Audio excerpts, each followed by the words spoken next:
పట్నం పల్లెబాట పట్టింది. సంక్రాంతి పండుగకు సొంత ఊళ్లకు ప్రజలు వెళ్తుండడంతో ఆర్టీసీ బస్టాండ్లన్నీ రష్గా మారాయి.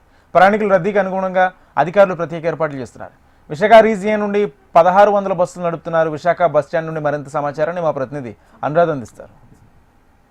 సంక్రాంతి పండుగకి సొంత ఊర్లు వెళ్లేదానికి ప్రయాణికులంతా కూడా ఆర్టీసీ బస్ స్టాండ్స్ కి చేరుకుంటున్నారు. ముఖ్యంగా ఆర్టీసీ బస్ స్టాండ్ లో రష్ ని, క్రౌడ్ మేనేజ్మెంట్ ని కూడా అధికారులు చాలా ప్లానింగ్ తో చేస్తూ ఉన్నారు. మనం చూడొచ్చు, ఉత్తరాంధ్రకి వారి పట్నం వాసులంతా కూడా పల్లెబాట పడుతున్నారు. ఉత్తరాంధ్రకి ప్రజలు పెద్ద ఎత్తున ప్రయాణాల కోసం తరలి వస్తూ ఉన్నారు. దీంతో ఇక్కడ చూస్తే కనుక మనం ఒక్కసారిగా Visakha bus stand RTC complex అంతా కూడా పూర్తిగా ప్రయాణికులతో రష్ గా మారింది. సంక్రాంతి రష్ అయితే మాత్రం కనిపిస్తా ఉంది. దీంతో ప్రయాణికులంతా కూడా వారి వారి డెస్టినేషన్స్ కి చేరేందుకు ఇటు హైదరాబాద్ నుంచి కానీ లేకపోతే ఇతర ప్రాంతాల నుంచి ఇక్కడికి వచ్చిన వాళ్ళంతా కూడా వాళ్ళు తిరిగి మళ్ళీ వాళ్ళ సొంత గ్రామాలకు వెళ్లేదానికి ఇక్కడ ఆర్టీసీ బస్ స్టాండ్ దగ్గర వేచి ఉండడం మనకు కనిపిస్తా ఉంది.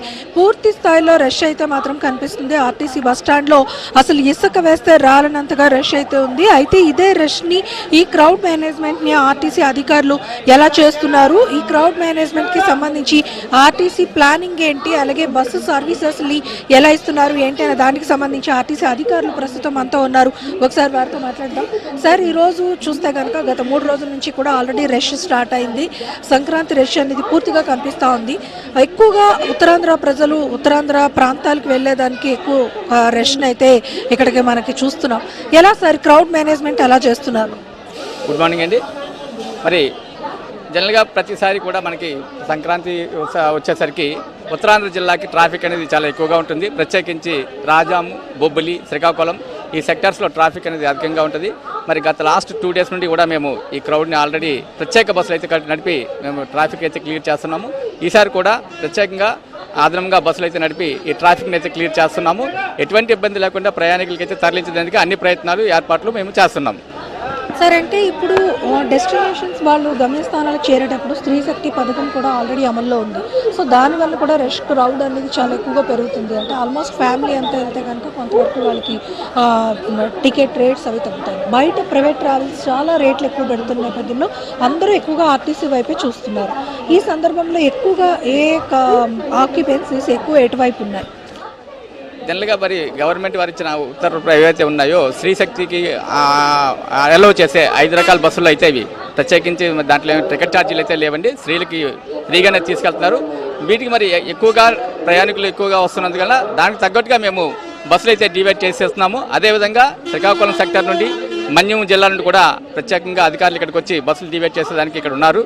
వాళ్ళు కూడా ఈ ప్రత్యేక సర్వీసులన్నీ మానిటర్ చేస్తూ ఎప్పటికప్పుడు ప్రయాణికుల్ని, ట్రాఫిక్ని క్లియర్ చేసేదానికి అన్ని చర్యలు అయితే జాగ్రత్తగా తీసుకుంటున్నామండి. సార్, అంటే ఆల్రెడీ ఆన్లైన్ రిజిస్ట్రేషన్ చేసుకున్న టికెట్స్ ఉంటాయి, ఆఫ్లైన్స్లో కూడా బస్సెస్లో కూడా ఇస్తున్నారు. మరి ఎలా అంటే ఇప్పుడు ఆన్లైన్ చేసుకొని ఒకవేళ రష్ బస్సెస్ కంప్లీట్ అయితే ఆల్టర్నేటివ్ సర్వీసులు ఇస్తున్నారు. ఇప్పుడు మనం జనరల్గా మన దగ్గర ఓపీఆర్ సర్వీసులు అంటే రిజర్వేషన్ చేసుకునే సర్వీసులు ఉన్నాయండి. ఆ రిజర్వేషన్ సర్వీసులతో కాకుండా ప్రత్యేకించి వేరేగా బస్సులు కూడా నార్మల్ ట్రాఫిక్ని క్లియర్ చేయడానికి అదనంగా సిటీ బస్సులు అవన్నీ మనం క్లియర్ చేస్తున్నాము. ప్రయాణికులకి ఎటువంటి ఇబ్బంది కలగకుండా అన్ని చర్యలు తీసుకుంటూ వాళ్ళని గమ్యస్థానాలు చేర్చడానికి మా వంతుగా అయితే ప్రయత్నం తప్పనిసరిగా ఉంటుందండి. సో ఇది ఇక్కడ అధికారులు చెప్తున్న మాట ప్రకారం మనం చూస్తే కనుక ఏవైతే సర్వీసెస్ ఉంటాయో ఆ సర్వీసెస్కి సంబంధించి ముందుకుంటా టికెట్ రిజిస్ట్రేషన్స్ చేసుకుంటే వాళ్ళకి ఆ స్లాట్ ప్రకారం పంపిస్తున్నారు. లేని వాళ్ళకి అక్కడికక్కడే బస్సెస్ని, సర్వీసెస్ని ఏర్పాటు చేసి కూడా పంపిస్తున్నారు. మొత్తానికి చూసుకుంటే కనుక విశాఖపట్నంలో చాలా ఫ్యూజ్ రష్ అయితే మాత్రం కనిపిస్తుంది. కానీ ఆర్టీసీ అధికారుల ప్లానింగ్తో అంత క్రౌడ్ మేనేజ్మెంట్ అనేది కూడా చాలా చక్కగానే ఇక్కడ చేస్తున్నారని మనం చెప్పొచ్చు. మరి ఎక్కువగా కూడా ఉత్తరాంధ్ర జిల్లాలకి ఎక్కువ మంది వెళ్తూ ఉంటారు కాబట్టి ఉత్తరాంధ్ర జిల్లాలకి ఎక్కువ సర్వీసెస్ అన్నివి ఇస్తూ ఉన్నారు. ఇక్కడ ఇంకా చాలా మంది అయితే మాత్రం వెయిట్ చేస్తూ ఉన్నారు వాళ్ళ డెస్టినేషన్స్ కి చేరేదానికి. హాయ్ మా, ఎక్కడి నుంచి వచ్చారు మీరు? ఎక్కడికి వెళ్తున్నారు? ఇక్కడే ఉంటున్నా.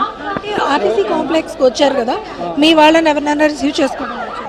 లేదు, మేము ఊరెళ్తున్నాం. శ్రీకాకుళం మాది. ఊరెళ్తున్నాం పండగ కోసం. సో బస్ సర్వీసెస్ ఎలా ఉన్నాయంటే జనరల్గా ఎప్పుడు సంక్రాంతికి రష్ ఉంటుంది సార్? ఎప్పుడైనా సంక్రాంతి అంటే తెలుగువాడి పండుగ కాబట్టి ఈ మాత్రం రష్ ఉంటుంది. బస్సులు నార్మల్ డే కన్నా ఈ రోజు కొద్దిగా రష్గా ఉంటాయి, ఎందుకంటే మన పండగ కదా ఇది. కానీ సర్వీసులు అన్నీ బాగానే ఉన్నాయి, కాకపోతే కొద్దిగా లేట్ వెయిట్ చేయాలి, తప్పదు అంతే. అంటే స్లాట్స్ ప్రకారం కూడా ఈసారి పంపిస్తున్నారు, ఎందుకంటే క్రౌడ్ మేనేజ్మెంట్ కోసం. ముందుకుంటే ఆన్లైన్ టికెట్స్ కూడా ఆల్రెడీ అవైలబుల్ చేశారు. మీరు అడుగుతున్న దాని ప్రకారం అంటే ఇంత టెక్నాలజీ డెవలప్మెంట్ అయిన తర్వాత ఓన్లీ సూపర్ లగ్జరీ టికెట్లు మాత్రమే అందులో పెట్టడం, ఆన్లైన్లో పెట్టడము, మిగతా సర్వీసులు కూడా పెట్టుంటే టికెట్ చేసుకుని ఆ టైంకి మేము వచ్చి వెళ్ళిపోయేటట్టు ఉందాం, ఇంత ఇది ఉండకపోదును. ఓన్లీ సూపర్ లగ్జరీ మాత్రమే అవైల్ చేశారు అనమాట ఆన్లైన్లో. ఇంత టెక్నాలజీ డెవలప్మెంట్ అయిన తర్వాత కూడా ఇంకా డెవలప్మెంట్ అవ్వకపోవడం అనేది కొద్దిగా ఆలోచించవలసిన విషయం. అయితే ఆన్లైన్ టికెట్స్ అనేవి కొన్ని సర్వీసెస్ మాత్రమే ఉన్నాయి, కొన్ని అన్ని కూడా డైరెక్ట్ టికెట్ సర్వీసెస్ అని చెప్పేసి చెప్తున్నారు. ఈ నేపథ్యంలో కొంతమంది వచ్చి వెయిట్ చేసి మరి వాళ్ళ డెస్టినేషన్స్కి చేరుకోవడానికి అయితే మాత్రం రెడీ అవుతున్నారు. ఇక్కడ చూస్తే మనం అసలు క్రౌడ్ చూస్తేనే మనకు అర్థమైపోతుంది. సంక్రాంతి రష్ అనేది ఎప్పుడు కూడా ఇలానే ఉంటుంది. అయితే ఈసారి ఎక్కువగా ఆర్టీసీనే చాలా మంది ప్రయాణికులు ఇంట్రెస్ట్ చూపిస్తూ ఉన్నారు, ఎందుకంటే ప్రైవేట్ ట్రావెల్స్లో రేట్లు చాలా ఎక్కువగా ఉన్నాయి. మరోవైపు చూస్తే కనుక ఆర్టీసీలో స్త్రీ శక్తి పథకం అమల్లో ఉంది.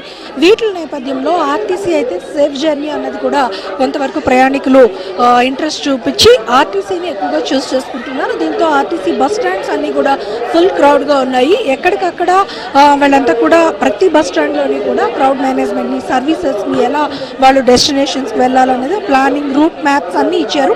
ట్రాఫిక్ మేనేజ్మెంట్ కూడా చేస్తున్నారు. కానీ అన్ని చోట్ల కూడా ఇదే పరిస్థితి కనిపిస్తుంది. ఓవరాల్గా విశాఖపట్నం నుంచి మరి ఉత్తరాంధ్ర జిల్లాలకి, ఉత్తరాంధ్ర ప్రాంతాలకి చేరేందుకు ప్రజలు వివిధ ప్రాంతాల నుంచి ఇక్కడికి వచ్చి వారి సొంత గ్రామాలకైతే మాత్రం తరలి వెళ్తున్నారు. దీంతో పట్టణం అంతా కూడా పల్లెగా మారిపోతుంది. వీడియో జర్నలిస్ట్ ధనుష్తో అనురాధ, HM టీవీ, విశాఖపట్నం.